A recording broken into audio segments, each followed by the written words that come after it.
راديو إرنا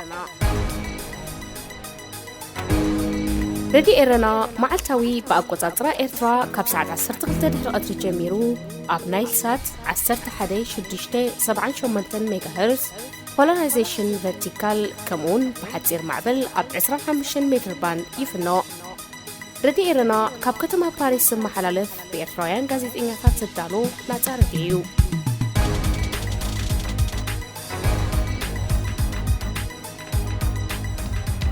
راديو إرنايكم زلكم زغبركم سمعتنا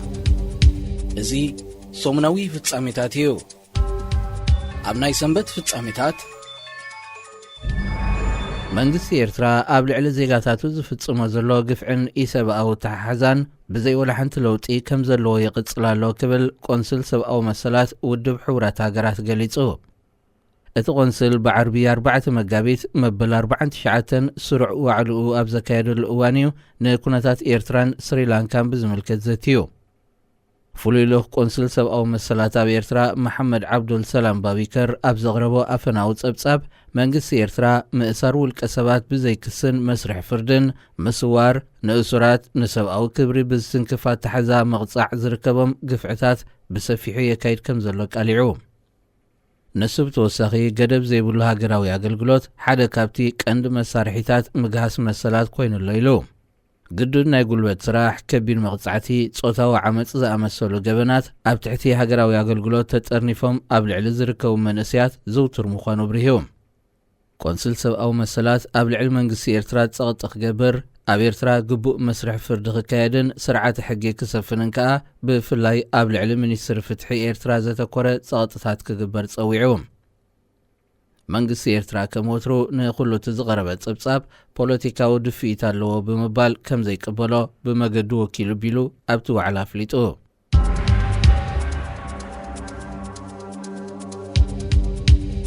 ሱዳን ሓደ ካብቲ ምስ ኢትዮጵያ ዘራኽባ ዶባት ኣብ ዝኸፈተትሉ 2 መዓልታት ድሒሩ ኣብቲ መተሓላለፊ ጽኑዕ ሓለዋ ክካየድ መጠንቀቕታ መሓላሊፋ። ሱዳን ንመስመር ጋላባት ብዕለት 2 መጋቢት ንንግዲ ክፉት ጌራቶ። እንተኾነ ኣብ ውሽጢ 2 መዓልታት 26 ደቂ ኣንስትዮ ዝርከብኦም ልዕሊ 50 ስደተኛታት ካብ ኢትዮጵያ ስለ ዝኣተውዋ ምስቶም ስደተኛታት ዝተመሳሰሉ ኣባላት ሓይልታት ትግራይ ከይህሉ ንምቁፅጻር ብምባልያ ነዚ ትእዛዝ ኣመሓላሊፋ።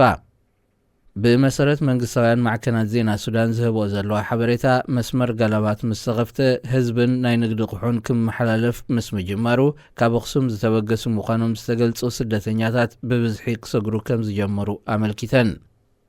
ኣካየድቲ ስራሕ ናይቲ ኣብቲ ዶብ ንስደተኛታት ዝቕበልን መሰረታዊ ኣገልግሎት ዝህብን ማዓስከር ኣብ ዝህብዎ ቃል ነቶም ካብ ኢትዮጵያ ዝሰግሩ ውልቀ ሰባት ኣብ እዋን ምምዝጋብ ጽኑዕ መርመራ ክካየደሎምን ኣባላት ሓይልታት ትግራይ ዘይምዃኖም ከረጋግጹን ካብቲ ግዜያዊ መንግስቲ ትእዛዝ ከም ዝወሃቦም ኣፍሊጦም። ሓላፊ ምዕቆብ ስደተኛታት ገዳርፍ ኣልፋትሕ መሐመድ መጋዳም ብወገኑ ብዝሃቦ ቃል ካብ ዞባታት ኣምሓራን ትግራይን ናይ ኢትዮጵያ ብዝሒ ዘለዎም ስደተኛታት ክቕበሉ ከም ዝጸንሑ ኣፍሊጡ። እዚ ብዕለት 2 መጋቢት ዝተኸፍተ ዶብ ኩናት ኣብ መንጎ ፌደራላዊ መንግስቲ ኢትዮጵያን ሓይልታት ትግራይ ናብ ዝካየደሉ ዝነበረ እዋን እዩ ከም ዝዕጾ ተገይሩ። ኣብቲ እዋንቲ መንግስቲ ኢትዮጵያ ሱዳን ንሕወሓት ትሕግዛላ ዝብል ክስታት ብተረጋጋሚ የቕርብ ነይሩ እዩ። ሰበስልጣን ሱዳን ኣብ መወዳእታ እዚ ጋላባት ዝተባህለ ዶብ መተሓላለፊ መስመር ክፉት ኮይኑ እንተቐጺሉ ካብ ኢትዮጵያ ንዝውሕዙ ሓተቲ ዕቑባ ሓላፍነት ክወስደሎም ንተጸዋዒ ስደተኛታት ውድብ ሕቡራት ሃገራት ጻውዒት ገይሩ ከም ዘሎ ኣፍሊጡ።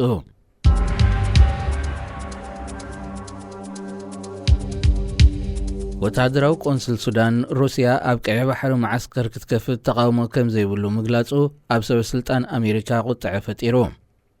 ምክትል ኣቦ ወንበርቲ ቆንስል ሌተናል ጀነራል መሐመድ ሓምዳን ዳግሎ ምስ መንግስታዊ ቴሌቪዥን ሃገሩ ብዘካየዶ ቃለ መጠይቕ ፖርት ሱዳን ን25 ዓመታት ብሓይል ባሕሪ ሩስያ ክመሓደር ዘኽእል ኣብ 2020 ዝተኻየደ ዝርርብ ኣብ ግብሪ ክውዕል ድሌት ከም ዘለዎ ገሊጹ። እቲ ጀነራል ንረብሓ ሱዳን ክሳብ ዝኾነት ሃገር ኣብ ማያትና ወተሃደራውን ነግዳውን ንጥፈታት ከተካይድ ጸገም የብልናን ክብል እዩ ብዛዕባ ዑደቱ ናብ ሩስያ መልኪቱ ኣብ ዝገበሮ ቃለ መጠይቕ ገሊጹ።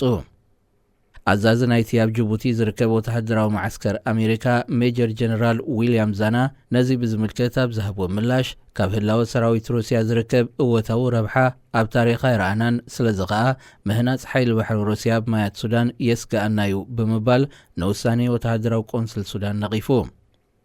ሩስያ ብሃገራት ኣፍሪቃ ጽልዋ ንምዕባይ ዋግነር ግሩፕ ብዝተባሃለ ብፓራሚሊታሪ ዝቆመ ናይ ውልቂ ትካል ኣቢላ ወተሃደራውን ስልያውን ንጥፈታት ተካይዳላ ክብልዮም ሰበስልጣን ኣሜሪካ ዝወቕሱ። ሱዳን ናይ መሰጋግር መንግስቲ ድሕሪ ምስራታ ኣሜሪካ ካብ መዝገብ መወልቲ ሽበራውያን ሰሪዛታ ኣብ ልዕሊ ኣንቢራቶ ዝነበረት ማዕቀብ ከዓ ኣልዒላ። ኣምሳያ ናይዚ ሱዳን ምስ ሩስያ ኣትያቶ ዝነበረት ውዕል ሰሪዛቶ ድሕሪ ምጽናሕ ወተሃደራዊ ጉጅለ ብዕልዋ ስልጣን ምስ ሓዘዩ ሕጂ እቲ ውዕል ክቕጽል ዝበሃል ዘሎ። ምስ ሬድዮ ኤረናይኹም ዘለኹም ዝኸበርኩም ሰማዕትና እዚ ሰሙናዊ ፍጻሜታት እዩ። ኣብ ናይ ሶኒ ፍጻሜታት ኣብ ኢትዮጵያ ንዝርከቡ ኤርትራውያን ስደተኛታትን ካብ ቤት ንብረቶም ንዝተመዛበሉ ኢትዮጵያውያንን ዝውዕል ናይ 205 ሚልዮን ዶላር ሓገዝ ከም ዘድልይ ተጸዋዒ ስደተኛታት ውድብ ሕብራት ሃገራት ኣፍሊጡ። 117 ሚልዮን ዶላር ካብዚ ኣብ ክልላት ዓፈር፣ ኣምሓራን ትግራይን ንዝርከቡ ኤርትራውያን ስደተኛታትን ተመዛበልቲ ኢትዮጵያውያንን ዝውዕል እዩ። ተወሳኺ ናይ 72 ሚልዮን ዶላር ሓገዝ ኣብ ሱዳን ንተዓቂቦም ዘለዉ ኢትዮጵያውያን ክኸውን እንከሎ 16 ሚልዮን ከዓ ኣብ ጎረባብቲ ሃገራት ንዝህሉ ሰብኣዊ ቅልውላው መሓለውታ ከም ዝኾነ ተጸዋዒ ስደተኛታት ኣፍሊጡ። ኣብ ዝተፈላለየ ማዓስከራት ስደተኛታት ዝርከቡ ኤርትራውያን ግዳይ ኩሎም ብረት ዝዓጠቑ ወገናት ምዃኖም ብኣህጉራውያን ትካላት ረድኤት ክግለጽ ዝጸንሐ ኮይኑ ዛጊት ንህይወቶም ውሕስነት ዝህብ ዓይነታዊ ለውጢ ዘምጽእ ስጉምቲ ከም ዘይተወስደዮም ዝገልጹ። እቶም ኤርትራውያን ስደተኛታት ካብ ዝምታን ምጭዋይን ጀሚርካ ክሳብ ጾታዊ ዓመት ዝርከቦ ዝተፈላለየ ግፍዕታት ብኩሎም ብረት ዝዓጠቑ ወገናት ኣብ ልዕሊዮም ከም ዝተፈጸመ ብዝተፈላለየ መገዲ ኣውያቶም ከስምዑ ጸኒሖም እዮም። ኣብ መንጎ ፈደራላዊ መንግስቲ ኢትዮጵያን ሓይልታት ትግራይን ዝተወልዐ ግጭት ናብ ክልላት ኣምሓራን ዓፈርን ድሕሪ ምልብዑ እውን ኣብ ዓፈር ዝርከብ ማዓስከር ስደተኛታት ግዳይ ናይቲ ኩናት ኮይኑ እዩ። ኣብ ትግራይ ኩናት ድሕሪ ምውልዑ ጥራይ ልዕሊ 2 ሚልዮን ኢትዮጵያውያን ካብ ቤት ንብረቶም ተመዛቢሎም ከም ዘለዉ መዝገብ ተጸዋዒ ስደተኛታት የመልክት። ካብ ናይ ኢትዮጵያ ዜና ከይወፃና ብኣኽባር ሕጊ ክስ ተመስሪትዎ ኣብ ትሕቲ ቀይዲ ዝርከብ ሜጀር ጀነራል ክንፈ ዳኘው ናጻ ወፂኢ ተባሂሉ ዝተዘርግሐ ሓበሬታ ሚኒስትሪ ፍትሕቲ ሃገር ናይ ኣሉታ ምላሽ ይብሉ። እቲ ሚኒስትሪ መግለጺኡ ሜጀር ጀነራል ክንፈ ዳኘው ብልሽውናን ካልእ ተዛማዲ ክስታትን ተመስሪትዎ ስለ ዘሎ ቤት ፍርዲ ገና ናይ መከራኸሪ ነጥብታት ይሰምዕ ምህላው መልኪቱ። ናይ ክሱስ ናይ መከላኸሊ ቃል ንምስማዕ እውን ቆፀራ ተታሒዙ ከም ዘሎ ገሊጹ።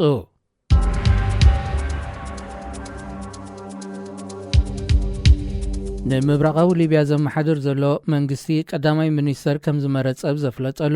ኣብቲ ሃገር ኣብ መንጎ ዝተፈላለዩ ሓይልታት ሓድሽ ወጥሪ ሰፊኑ ከም ዘሎ ውድብ ሕብራት ሃገራት ገሊጹ።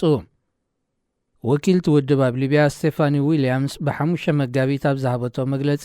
ባይቶ መንግስቲ ምብራቃዊ ሊብያ ንነዊሕ እዋን ከሰጋግሮ ዝጸንሐ ፕሬዚደንታዊ ምርጫ ኣካይዱ ንዓብዱል ሐሚድ ደበይባ ድሕሪ ምምራጹ ኣዘዝትን ካልኦት ምምሕዳራት ተቃውሞታት የስምዑ ከም ዘለዎ ሓቢራ። እታ ወኪል ኣብዚ እዋንዚ ሊብያ ዳግማይ ናብ ውግእ ሓድሕድ ንኸይትሽመም ዘለዎ ኣማራጺ ካብ ኩሎም ወገናት ዝተዋፀአት 6 ኣባላታ ኮሚቴ ብምቋም ብማእከልነት ውድብ ሕብራት ሃገራት ተሓጊዛ ንድፊ መርሓ ሕንጻጽ ከተቕወም ዝብል እማም ኣቕሪባ። ዓብዱል ሐሚድ ደበይባ ኣብ ወርሒ ለካቲት ናይ 2021 እዩ ምርጫ ክሳብ ዝካየድ ብግዜያውነት ስልጣን ክሕዝ ብውድብ ሕብራት ሃገራት ተመዚዙ። ድሕሪ ምውዳቕ ስርዓት ሙዓመር አልቀዛፊ ሊብያ ኣብ ክልተ ዓበይቲ ሓይልታት ተገሚዓ ሓደ ኣብ ትሪፖሊ ካልእ ኸኣ ኣብ ቶብሩክ ብዝተመስረቱ መንግስታት ትመሓደር ኣላ። ክልቲኦም ወገናት ሓድሕድ እናተወቃቐሱ ከካይድዎ ብዝጸንሑ ደማዊ ኩናት ኣብቲ ሃገር ዝርከቡ ኤርትራውያን ዝርከብዎም ስደተኛታት ዝተፈላለየ ሃገራት ግዳያት ክኾኑ ጸኒሖም እዮም።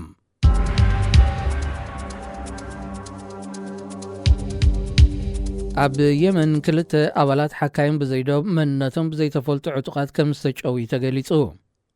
እቲ ኣህጉራዊ ትካል ረድኤት ብሰንበት 6 መጋቢት ኣብ ዘውፅኦ መግለጺ እቶም ዝተጨዊ ኣባላቱ ዜጋታት ጀርመንን ሜክሲኮን ምዃኖም እምበር ኣስማቶም ንድሕነት ስድራ ቤቶም ክብል ዓቂቦ ከም ዘሎ ገሊጹ። ኣብታ ሃገር ዝንቀሳቐስ ጉጅለ ኣሸባብ እዩ ነቲ ሓላፍነት ዝስከም ክብሉ ኣባላት ጸጥታ ናይቲ ኣብ ስደት ዝርከብ መንግስቲ የመን ይገልጹ። ዝሓለፈ ወርሒ 5 ኣባላት ውድብ ሕቡራት ሃገራት ከም ዝተጨውዩ ዘዘኻኸሩቶም ኣባላት ጸጥታ ጥሩፍ ጉጅለ ኣሸባብ ሓላፍነት ከም ዝወሰደሎም ሓቢሮም። ምስ ሬድዮ ኤረና ይኹም ዘለኹም ዝኸበርኩም ሰማዕትና እዚ ሰሙናዊ ፍጻሜታት እዩ። ኣብ ናይ ሰሉስ ፍጻሜታት ኤርትራውያን ኣትሌታት ኣሮን ክፍለን የማነ ሃይለ ስላሴን ብሰንበት 6 መጋቢት ኣብ ሴራዴላ እስጳኛ ብዝተገብረ ውድድር ጉያ ሞሮር ዓብይ ዓወት ተጎናጺፎም። እቲ 10 ኪሎ ሜትር ርሕቀት ዝነበረ ውድድር ምስ ተጀመረ ኦሎምፒካዊ ኣትሌት የማነ ሃይለ ስላሴ ንዝተወሰነ ርሕቀት ክመርሖ እኳ እንተኸኣለ ድሕሪኡ ግን ኦሎምፒካዊ ኣትሌት ኣሮን ክፍለን እቲ መሪሕነት ካብ የማነ ተረኪቡ ንቡሩንዳዊ ቴሪ ንዶኮምናዮ ጥራይ ኣኸቲሉ ነቲ ቅድድም ክሳብ ኣጋመ ፈጸምታ መሪሕዎ። ይኹን እምበር እቲ ውድድር ንኽዛዘም ብኣማይት ሜትሮታት ርሕቀት ምስ ተረፎ እቲ ወዲ 24 ዓመት ኣትሌት ኣብ ጭዋዳታት እግሩ መጉዳእቲ ስለ ዝወረዶ ክሕንከስ ተራዩ። ነዚ ዘስተውዓለ ኣብ ኣሰሩ ዝወዓለ ቴሪ ንድኮምናዮ ድማ ናህሩ ብምዝያድ ሓዲግዎ ኸይዱ። ኣብ መወዳእታ ቴሪ ንውድድሩ ብ28 ደቂቕን 4 ካሊእታትን ብምውዳእ ቀዳማይ ኮይኑ ክዕወት እንከሎ 20 ካሊእታት ዝተፈንተተ ኣሮንን 39 ካሊእታት ዝደሓረ የማነን ብቕደም ተኸተል ካልኣይን ሳልሳይን ተርታ ሒዞም። ኣሮን በቲ ዝወረዶ መጉዳእቲ ጭዋዳታት እግሪ ናብ ሕክምና ከምርሕ ስለ ዝነበሮ እታ ንዕኡ ትግባእ ዋንጫ ስነ ስርዓት ምዕዳል ሽልማት ቅድሚ ምጅማሩ ኣብ ባሬላ ናይ ሕክምና ተጋዲሙ ተቐቢልዋ ናብ ሆስፒታል ኣቕኒዑ። ኣብ ካልእ ቅድድም ድማ ኣትሌት ሃብቶም ሳሙኤል ብሰንበት 6 መጋቢት ኣብ ፈረንሳ ከተማ ካን ኣብ ዝተሳለጠ 10 ኪሎ ሜትር ዝርሕቀት ውድድር ጉያ እግሪ ዘኹርዕ ዓወት ሓፊዙ። ነቲ ውድድር ወናኒ ክብረ ወሰን ዓለም 5000 ሜትሮን 10000 ሜትሮን ኡጋንዳዊ ጆሹዋ ቼፕቴጋይ ብ26 ደቂቕን 49 ካሊእታትን ብምዕማም ክዕወተሉ እንከሎ ወዲ 18 ዓመት ኤርትራዊ ሃብቶም ድማ ብ1 ደቂቕን 2 ካሊእታትን ተፈልዩ ካልኣይ ተርታ ተሰሪዑ። ካሊእ ኡጋንዳዊ ኣቤል ሲኮዎ ቦገኑ ብተወሳኺ 7 ካሊእታት ድሒሩ ሳልሳይ ብምእታው ንቼፕቴጋይን ሃብቶምን ኣብ ፖድዮም ተጸንቢርዎም።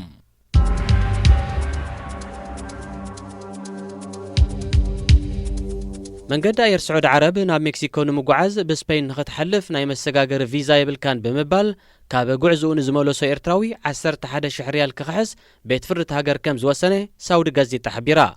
ብመሰረት ሓበሬታታ ጋዜጣ እቲ ወሊድ መሐመድ ዝተሰሚየ ኤርትራዊ ብመንገዲ ኣየር ስዑድ ዓረብ ካብ ጀዳ ተበጊሱ ናብ ሜክሲኮ ከተማ ካንኩን ንምብጻሕን ብመንገዲ ኮርያ ቢሉ ድማ ናብ ጀዳ ንኽምለስን ይመዲቡ። እታ ተጓዓዞ ነፋሪት ድማ ብስጳኛ ከተማ ማድሪድ ክትሓልፍ ስለ ዘለዋ ሰራሕተኛታታ ናይ ግድን ናይ ስጳኛ መሰጋገሪ ቪዛ ወይ ትራንዚት ቪዛ ክህልወካ ኣለዉ ብምባል ኣውሪዶሞ። ሰራሕተኛታት መንገዲ ኣየር ስዑድ ዓረብ ነቲ ኤርትራዊ ነፋሪት ካብ ምስቃል ዝኽልከልሉ ምኽንያት ብተወሳኺ ኣብ ስጳኛ ብምውራድ ኣብ ሃገራት ኤውሮጳ ዕቑባ ካሕትት እዩ ብዝብል ጠርጣረዩ። ወሊድ ናብ ቤት ፍርዲ ስዑድ ዓረብ ኣብ ዘቕረቦ ክሲ ብስጳኛ ክሰግር ናይ ትራንዚት ቪዛ ከም ዘድልዮ ብምንጻር መንገዲ ኣየር ስዑድ ዓረብ ንዝፈጠረሉ መሰናኽል ክኽሕሶ ጠሊቡ። ኣብ ጀዳ ዝመደበሩ ምምሕዳራዊ ቤት ፍርዲ ብዝሃቦ ብይን እቲ ኤርትራዊ ቁንዕ ከም ዘሎ ብምርግጋጽ መንገዲ ኣየር ስዑድ ዓረብ 11,000 ሪያል ወይ ድማ ኣስታት $2,900 ክኽሕስ በይኑ። ወሊድ ቤት ፍርዲ ስዑድ ዓረብ ብዝሃቦ ውሳኔ ዕጉብ ምዃኑ ከም ዝጠቐሰ ሳውዲ ጋዜጣ ኣብቲ ብ6 መጋቢት ዘስፈረቶ ዓንቀጽ ጸብጺባ። ንሱ ነቲ ክሲ ናብ ቤት ፍርዲ ከቕርብ እንከሎ ሓያሎ ቀረብቱ ኣብ ስዑድ ዓረብ ንስዑዳዊ ትካል ከሲስካ ክትዕወት ኣይትኽእልን ኢኻ ዝብል ተስፋ ዘቑርጥ ዘረባን ላግፅን የዝንብሉ ምንባሮም ገሊጹ።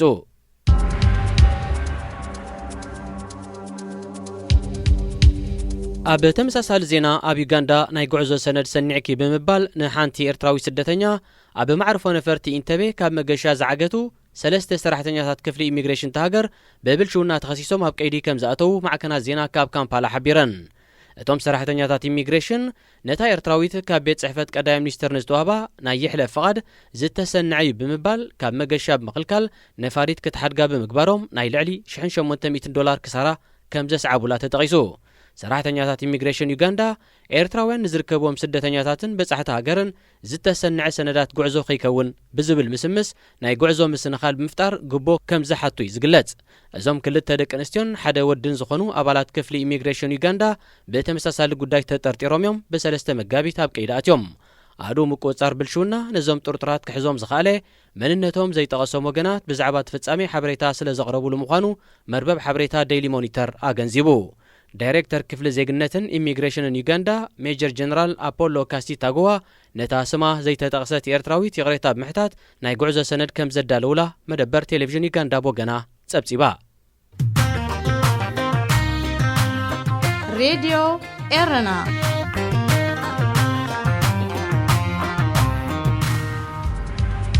ምስ ሬድዮ ኤረና ይኹም ዘለኹም ዝኸበርኩም ሰማዕትና እዚ ሰሙናዊ ፍጻሜታት እዩ ኣብ ናይ ረቡዕ ፍጻሜታት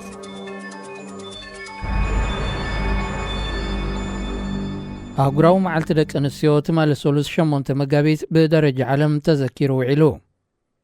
እዚ ኣብ ዝተፈላለየ ሃገራት ብዝተፈላለየ ገባባት ዝተዘከረ ኣህጉራዊ መዓልቲ ደቂ ኣንስትዮ ኣብ ቅድሚ ሕጊ ማዕረ መስል ከም ዘለወን ኣብ ፖለቲካ ቁጠባ ማሕበራውን ካልእ ጽላታትን ሕብረተሰብ እውን ብማዕረ ክሳተፋን ዘዘኻኽር እዩ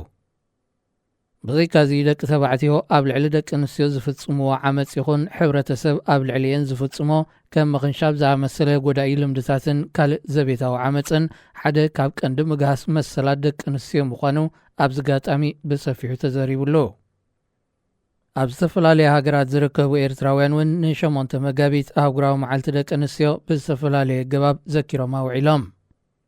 ኣብ ኤርትራ ምስ ሃገራዊ ኣገልግሎታትን ካልእ ምስኡ ዝተሓሓዝ ኩነታትን ኣብ ልዕሊ ደቂ ኣንስትዮ ንነዊሕ ዓመታት ዝቐጸለ ኣደራዕ ምህላው ንፍትሕን ለውጥን ክቃለሳ ተጣበቕቲ መሰላት ደቂ ኣንስትዮ ተሓሳስባየን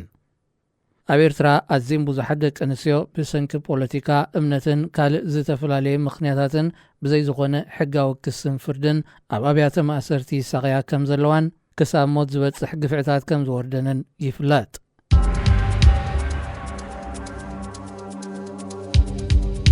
ሕብረት ኤሮጳ ምስ 7 ባንክታት ሩስያ ክካይዶ ዝጸንሐ መስርሕ ምልኣኽን ምቕባልን ገንዘብ ደው ከም ዘበለ ፍሊጡ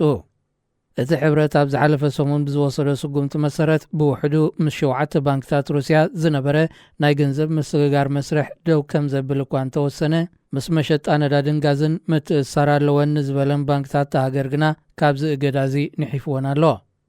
ሓደ ካብዚ ናይ ሕብረት ኤሮጳ እገዳታት ዝዳሕነ ባንክታት ሩስያ መንግስቲ ኤርትራ ናይ ኤሮጳ ሕሳባቱ ዘቐምጠሉ ብመንግስቲ ሩስያ ዝውነን ጋዝፕሮም እዩ ምስ ምግሃስ መሰል ዜጋታትን ዘይሕጋዊ ምእካብ 200 ተተሓሒዙ ሓያሎ ሃገራት ኤሮጳ ኣብ ልዕሊ መንግስቲ ኤርትራ ቁጠባዊ ጸቕጢ ክገብራ ድሕሪ ምጅማረን እቲ መንግስቲ ብስም ባንክ ኣባይቲ ኣብ ሩስያ ሕሳብ ብምኽፋት ንጥፈታቱ ቐጺሉ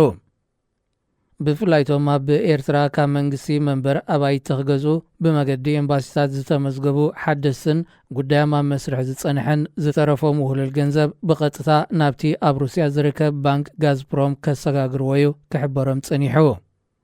ባንክ ጋዝፕሮም ካብቲ ሕብረት ኤሮጳ ዘንበረሉ እገዳ ምድሓኑ ኣብ ኤሮጳ ዝርከቡ ወኪላት እግደፍ ይኹኑ ሰዓብቱ ካብን ናብን ኣብ ዝገብርዎ ናይ ገንዘብ ምስግጋር ኣይክጸልዎን እዩ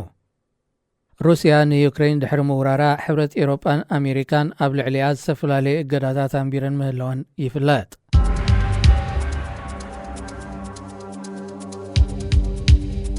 ንሱዳንን ደቡብ ሱዳንን ናብ ዘሰሓሕብ ዞባ ኣብየ ብዝተወልዐ ግጭት ብውሕዱ 27 ሰባት ከም ዝቐትሉ ንኣፈኛ መንግስቲ ደን ኣያግ ብምጥቃስ ዘኢስት ኣፍሪካን ሓቢሩ ብኣፍራዝ ዝመጽዑ ጥቓት ኣብ ከባቢታት ማንዲግቶንን ኩልቦልን ሃንደበታዊ መጥቃዕቲ ብምፍናው ኣብ ልዕሊ ነበርቲ ተንቁሸታት ሞትን መቑሰልትን ከም ዘስዓቡ ዝጠቐሰ ኣፈኛ መንግስቲ ደቡብ ሱዳን እቲ ኩነታት ሕጂውን ኣብ ወጥሪ ከም ዘሎ ፍሊጡ መብዛሕትኦም ቶም ዝተቐትሉ ኣረጋውያን እዮም ጠንቀቲ ብ5-6 መጋቢት ዝተወልዐ ግጭት ኣይተነጸረን ኣብ ደቡብ ሱዳን ኣብ መንጎ ዝተፈላለዩ ቀቢላታት ግጭታት ብተደጋጋሚ ከም ዝካየድ ይፍለጥ ምስ ሬድዮ ኤረና ይኹም ዘለኹም ዝኸበርኩም ሰማዕትና እዚ ሰሙናዊ ፍጻሜታት እዩ ኣብ ናይ ሐሙስ ፍጻሜታት ሩስያ ኣብ ልዕሊ ዩክሬን ወራር ድሕሪ ምፍጻማ ወናኒ ኮርፖሬሽን ዳህሳስዋ ወይ ስፔስ ኤክስ ኢሎን ማክስ ንዩክሬን ብመንገዲ ስታርሊንክ ሳተላይታት ናጻ ናይ ኢንተርኔት ኣገልግሎታት ክህባ ተመባጺዑ ከም መብጽዑ ድማ ተሃገር ኣብ ኩናት እናሃለወት ዘይቋርጽ ኣገልግሎታት ኢንተርኔት ትረክባላ ነዚ ኣጋጣሚ ዘስተብሃሉ ጉጅለ ኤርትራውያን ኣክቲቪስት ህዝቢ ኤርትራ ተጠቃሚ ስታርሊንክ ኢንተርኔት ክኸውን ኢሎን ማክስ ኣቓልቦ ክገብረሉ ጓስጓስ ጀሚሮም ኣለዉ እቶም ኤርትራውያን ኣክቲቪስት #ስታርሊንክ ፎር ኤርትራ ዝብል ዛዕባ ብምልዓልዮም ኣብ መራኸቢ ብዙሃን ብፍላይ ድማ ኣብ ትዊተርን ፌስቡክን ጓስጓስ ዝገብሩ ዘለዉ ካብ ህዝቢ ኤርትራ 100 ጥራዩ ኣገልግሎት ኢንተርነት ክረክብ ክኢሉ እዚ እውን እቲ ኣብ ከተማ ዝቕመጥ ኣዝዩ ውሕድ እዩ ኢሎን ማስክ ጸገም ህዝቢ ኤርትራ ብምርዳእ ስታርሊንክ ሳተላይታቱ ናብ ኤርትራ ከም ዘቕናዓ ክገብር ይኽእል እዩ ነዚ ጻውዒት ድፊት ንምግባር ድማ ናይ ኣርቲፊሻል ብልሒ ወይ ኣርቲፊሻል ኢንተሊጀንስ ክኢላ ዝኾነት ዶክተር ትምኒት ከይተረፈት ትሳተፈላ ዓለም ብመንገዲ ኢንተርነት ተራኺባ ዝተፈላለዩ ኣገልግሎታት ኣብ ትጥቀመሉ ዘላ እዋን ህዝቢ ኤርትራ እቲ እንኮ ነዚ ዕድላት እዚ ዘይረኸበ ኮይኑ ይቕጽል ኣሎ እዚ ድማ ኣብ ስልጣን ዘሎ መንግስቲ ስለ ዘይደለየ ጥራዩ መንግስቲ ኤርትራ ቀዲሙ ብጭሕጊ ወይ ፋይበር ኬብል ብባሕሪ ብዝመሓላለፍ ቅልጡፍ ኣገልግሎታት ኢንተርነት ተሓሲሙ እዩ ስታርሊንክ ኣብዚ ሕጂ እዋን ብመንገዲ 1700 ሳተላይታት ኣገልግሎታት ኢንተርነት ይህብ ኣሎ ኣብ ቀረባ መጻኢታት ድማ ተን ሳተላይታት ናብ 42,000 ክብ ምባል ኣገልግሎታት ኢንተርነት ናብ ኩሉ ኩርናዓት ዓለም ከም ዝባጻሕ ክገብር እዩ ኣብዚ ሕጂ እዋን ስታርሊንክ ክትጥቀም ኣብ መሬት ተቐባሊ ድሽ የድሊ እንተኾነ ኢሎን ማስክ እዚ ኣብ ቀረባ መጻኢ ክቕየር ከም ዝኾነን ብዘይ ድሽ ክሰርሕ ምዃኑን ይሕብር ኢሎን ማስክ ኣብ ከተማ ፕሪቶሪያ ደቡብ ኣፍሪቃ ዝተወልደ ኮይኑ ናይ ደቡብ ኣፍሪቃ ካናዳን ሕቡራት መንግስታት ኣሜሪካን ዜግነት ዘለዎ ወናኒ ቢልዮናት ዶላራት ዝኾነ በዓል ሃብቲ እዩ ብጻዕሩ ቢልዮነር ዝኾነ ማስክ ፔይፓልን ካልእ ህቡባት ናይ ገንዘብ ምትሕልላፍ ኣፕሊኬሽናትን ዝመሃዘ ከምኡውን ወናኒ ኤሌክትሮኒካዊት መኪና ተስላን እዩ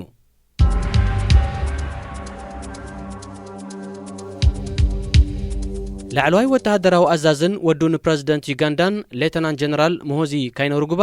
ኣብ መበል 47 ዓመቱ ካብ ሰራዊት ብጦረታ ምፍናው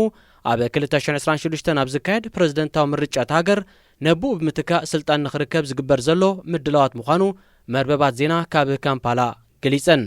እቲ በኽሪ ወዱ ንፕረዚደንት ዮዌሪ ሙሴቬኒ ዝኾነ ጀነራል ካብ 19 ዓመቱ ትሒዙ 28 ዓመታት ኣብ ዝተፈላለየ ላዕለዋይ ወተሃደራዊ ጽሕፈታት ሃገር ተመዲቡ ዝሰርሐ እዩ ገሌ ካብቲ ዝተመደበሉ ጽፍሕታት ላዕለዋይ ወተሃደራዊ ኣዛዚ ሓይሊ ምድርን ኣዛዚ ናይቲ ኣብ ሓለዋ ፕረዚደንትን ቤተ መንግስትን ዝተዋፈረ ፍሉይ ሓይልታትን ምጥቃስ ይካል ንዩጋንዳን 36 ዓመታት ዝመርሐ ወዲ 77 ዓመት ዮዌሪ ሙሴቬኒ ዛጊት ዝተሓበረ ጥዕናዊ ጸገማት እኳ እንተዘይብሉ ድሕሪ 4 ዓመታት ኣብ መበል 81 ዓመቱ ስልጣኑ ክሓድግ ምዃኑ ይዝረብ እንተኾነ እቲ ፕረዚደንት ስልጣኑ ብዲሞክራሲያዊ ኣገባብ ንዝተመርጹ ዜጋታት ሃገር ዘይኮነ ናብ በኽሪ ወዱ ንምስጋር ሸርሕታት ፖለቲካ የዳሉ ከም ዘሎ ተቓምቲ ወገናት ሃገር ይወቕሱ ፕረዚደንት ሙሴቬኒ ኣብዚ እዋን እዚ ኣብ ኣፍሪቃ ንዝነውሐ ዓመታት ኣብ ስልጣን ካብ ዝርከቡ 8 መራሕቲ ሃገራት እዩ ንኤርትራን 31 ዓመታት ዝመርሐ ፕረዚደንት ኢሳያስ ኣፈወርቅን ሓደ ካብቶም ምስሊ ኣህጉር ኣፍሪቃ ደዊኖም ዘለው መለኽቲ ተባሂሉ ምስ ሙሴቬኒ ኣብ ሓደ ዝርዝር ተቐሚጡሎ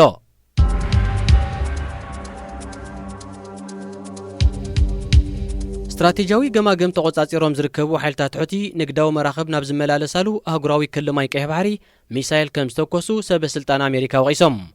ኣሶሺየትድ ፕሬስ ስሞም ዘይገለጾም ሰበስልጣን ኣሜሪካ ምጥቃስ ብዘቕረቦ ዜና መሰረት ሓይልታት ሕቲ ኣብ ዝሓለፈ ቀዳመ ሰንበት ናብቲ መዓልታዊ ዓሰርታት ንግዳዊ መራኸብ ዝመላለሳሉ መስመር ቀይሕ ባሕሪ ሚሳይል እኳ እንተተኮሱ ዘውረዱ ዕንወት ኮነ መሰናኽል ግና ኣይነበረን ይኹን እምበር ሕቲ ተመሳሳሊ መጥቃዕታት ናይ ምፍጻም ተኽእሎ እንተለዎ ነቲ ዕሙር ንግዳዊ ልውውጥ ዝካየደሉ መስመር ቀይሕ ባሕሪ ኣብ ሓደጋ ከውድቆ ከም ዝኽእል ኣብ ክልማያት ማእከላዊ ምብራቕ ተዋፊሩ ዝርከብ ኣሃዱ ሓይሊ ባሕሪ ኣሜሪካ ገሊጹ ሕቲ ኣብ ዝሓለፈ ወርሒ ኣብ ልዕሊ ሕቡራት ኢማራትን ስዑድ ዓረብን ናይ ሚሳይልን ድሮንን መጥቃዕታት ከም ዘካየደ ይዝከር ወተሃደራዊ ሚዛን ተቆጻጺሩ ዝርከብ ሕቲ ጸላእቲ የመን ኣብ ልዕሊ ዝበሎም ወገናት መጥቃዕታት ክቕጽል ምዃኑ እዩ ዘጠንቀቐ ምስ ሬድዮ ኤረና ኢኹም ዘለኹም ዝኸበርኩም ሰማዕትና እዚ ሰሙናዊ ፍጻሜታት እዩ ኣብ ናይ ዓቢ ፍጻሜታት ሕቡራት ኢማራት ዓረብ ኣብ ዞባ ቀርኒ ኣፍሪቃ ተኸሲቱ ንዘሎ ሰብኣዊ ቅልውላው ዝውዕል 85 ሚልዮን ዶላር ብሓገዝ ከም ዝለገሰት ተሓጋጋዚ ዋና ጸሓፊ ኣብ ሰብኣዊ ጉዳያት ማርቲን ግሪፊስ ገሊጹ እቲ ሓገዝ ብመገዲ ውድብ መግቢ ዓለም ዩኒሴፍ ኣህጉራዊ ማሕበር ቀይሕ መስቀልን ላዕለዋይ ኮሚሽን ስደተኛታት ሕቡራት ሃገራትን ኣብ ዞባ ቀርኒ ኣፍሪቃ ናብ ዘለዉ ጉዳያት ሰብኣዊ ቅልውላው ክበጽሕ እዩ ሚኒስትር ዴታ ኣብ ሚኒስትሪ ጉዳያት ወፃን ኣህጉራዊ ምትሕጋዝን ሕቡራት ኢማራት ሼኽ ሻክቡት ቢን ናህያን ቤን ሙባረክ ኣናህያን ሃገሩ ርግኣት ዞባ ቀርኒ ኣፍሪቃ ብተገዳስነት ከም እትጥምቶ ረጋጊጹ ዞባ ቀርኒ ኣፍሪቃ ብፖለቲካዊ ወተሃደራውን ቁጠባውን መድያት ናብቲ ቅድሚ 30 ዓመት ዝነበረ ኩነታት ተመሊሱሉ ዘሎ እዋን ብሰንኪ ምልካውያን ስርዓታት ኩናትን ጥሜትን ህዝቢ እቲ ዞባ ግዳይ ስደትን ምምዝባልን ኮይኑ ይርከብ ኣብርስ እዚ ከም ለበዳ ኮሮና ቫይረስ ደርቅን ወራር ዕስለም በጣን ዝኣመሰለ ባህርያዊ ክስተታት እውን ንሚልዮናት ዜጋታት ሃገራት ቀና ኣፍሪቃ ተጸበይቲ ረድኤት ገይርዎም ኣሎ።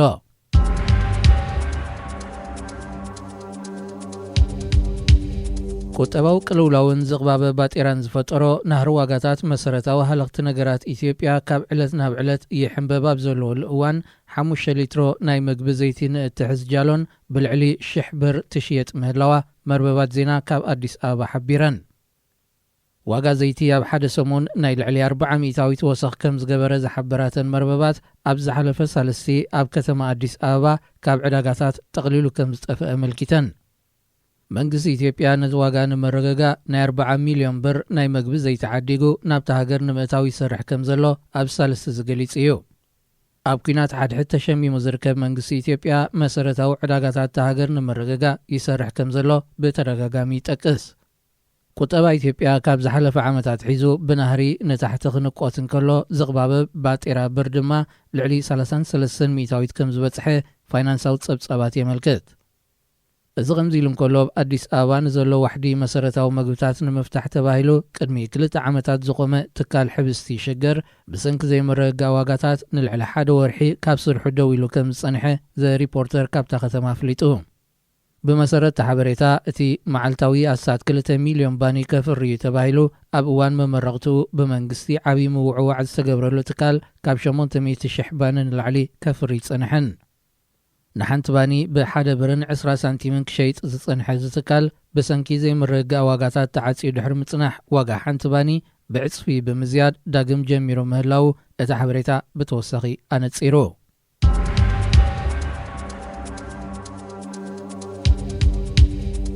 ንተደጋጋሚ እዋን ክሰጋገር ዝጸንሐ ምርጫ ሶማል ኣብ 15 መጋቢት ክካየድ ምዃኑ ተሓቢሩ ኣሎ። ምርጫ ሶማል ኣብ 25 ለካቲት ክካየድ ምድላዋት ተገይሩ ከብቅዑ ብሃንደበት ናብ ዝመጽእ ሰሙን ተሰጋጊሩ። እዚ ንፕረዚደንት መሐመድ ፋርማጆን ቀዳማይ ሚኒስተር ሑሰን ሮብለን ብፍላይ ኣፋጢጡ ዝርከብ ምርጫ ሶማል ድሕሪ ተደጋጋሚ ምስግጋር ዝመጽእ ሰሙን ኣብ ግብሪ እንተውዒሉ ንዓብዪ ከየጓህር ተሰጊኡ ኣሎ። እቲ ምርጫ ብተደጋጋሚ እዋን ምስግጋሩ ኣሜሪካን ኣህጉራዊ ማዕከን ገንዘብን ኣብ ልዕሊ መንግስቲ ሶማል ፋይናንሳዊ እገዳ ክገብሩ ከም ዝኽእሉ የጠንቅቑ። ምርጫ ሶማል ቅድሚ ምክያዱ ኣሳት 30,000 መራሕቲ ቀቢላታት 275 ኣባላት ወከልቲ ህዝቢ ወይ ባይቶ ታሕታይ ገዛ ክመርጹ ኣለዎም። እንተኾነ ዛጊት 175 ኣባላት ወከልቲ ህዝቢ ጥራዮም ተመሪጾም ዘለዉ። ሓገግቲ ኣካላት መንግስቲ ሶማል ብወገኖም ኣባላት ባይቶ ሰነት ምስ መረጹ ክልቲኦም ኣካላት ባይቶ ሶማል ብሓባር ፕረዚደንት ሶማል ክመርጹ እዮም። ሬድዮ ኤረና ናጻ ድምፂ ኤርትራውያን